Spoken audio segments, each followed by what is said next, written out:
Welcome back to my channel. তোমরা সবাই কেমন আছো? আশা করি তোমরা সবাই খুব খুব খুব ভালো আছো। তো এইটা একটা মিনি ব্লগ। এই মিনি ব্লগটার মধ্যে আমি শেয়ার করব। আমি অনেক মানে তোমরা যদি আমার আগের ব্লগগুলো দেখে থাকো তাহলে তুমি দেখেছিলে যে আমার যে ড্রয়িং রুমটা সেটা কিরকম করে সাজানো। তো ওই ড্রয়িং রুমের লুকটা একঘেয়েমি হয়ে গেছে, 2 বছর হয়ে গেল, একঘেয়েমি হয়ে গেছে, 1.5-2 বছর হয়ে গেল।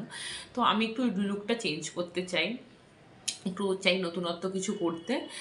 মানে জাস্ট মানে কালারিংটা চেঞ্জ করব।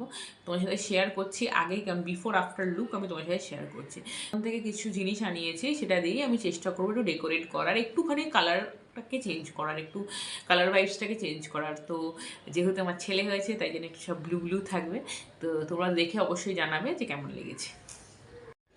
সকাল সকাল ফ্লিপকার্ট থেকে পার্সেলগুলো দিয়ে গেল। আমি অনেক দিন ধরে এগুলোকে আমার উইশ লিস্টে রেখেছিলাম, আর অনেক দিন ধরে প্ল্যান করছিলাম কি কালার করব, কি কালার কম্বিনেশন হবে, কীরকম হবে। অনেক দিন ধরে ইম্যাজিনেশন করে করে ফাইনালি আমি ব্লু আর হোয়াইটের মধ্যে থিমটা রেখেছি।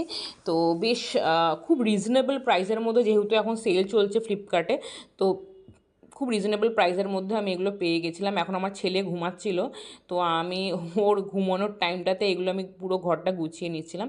যেহেতু এখন ফ্ল্যাটে খুব একটা আমি আসি না, আমার হাজব্যান্ড আসে, তো ওই জন্য এখন অনেক দিনের জন্য এসছি, তাই জন্য আমি সুন্দর করে গুছিয়ে নিচ্ছি। যতদিন না আমার অফিস খুলছে আমি চেষ্টা করব যে বেশি বেশি দিন করে এখানে এসে থাকার।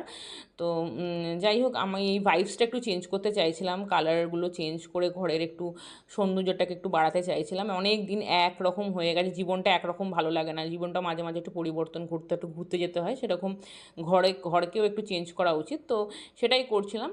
তো খুবই রিজনেবল প্রাইসের মধ্যে আমি পেয়েছি, তোমাদেরকে আমি শেয়ার করব লিঙ্কগুলো ডিসক্রিপশন বক্সে।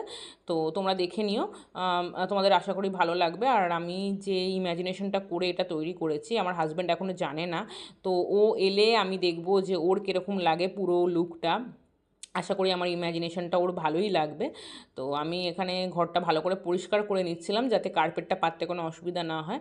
ডেলি আমাকে এখন ভালো করে ঘর পরিষ্কার রাখতে হচ্ছে, বিকজ আমার ঘরে ছোটো বাচ্চা রয়েছে। তো যাই হোক, এখানে আমি কার্পেটটা পেতে নিচ্ছিলাম। কার্পেটটা দারুণ এসেছিলো প্রাইস হিসাবে, কিন্তু কার্পেটটা খুবই সুন্দর প্রাইস অ্যাকর্ডিং। আমার তো মনে হচ্ছে খুবই ভালো। তোমরা দেখো তোমাদের কেমন লাগে। আর পুরো লুকটা কমপ্লিট হয়ে গেছে। আমাকে অবশ্যই কমেন্ট করে জানাবে যে তোমাদেরকে এই লুকটা কেমন লেগেছে। আমার তো খুবই ভালো লাগছে, আশা করি তোমাদেরও খুব ভালো লেগেছে, আর আমার হাজব্যান্ডেরও খুব ভালো লাগবে। So thank you so much for watching, and stay tune for other blogs.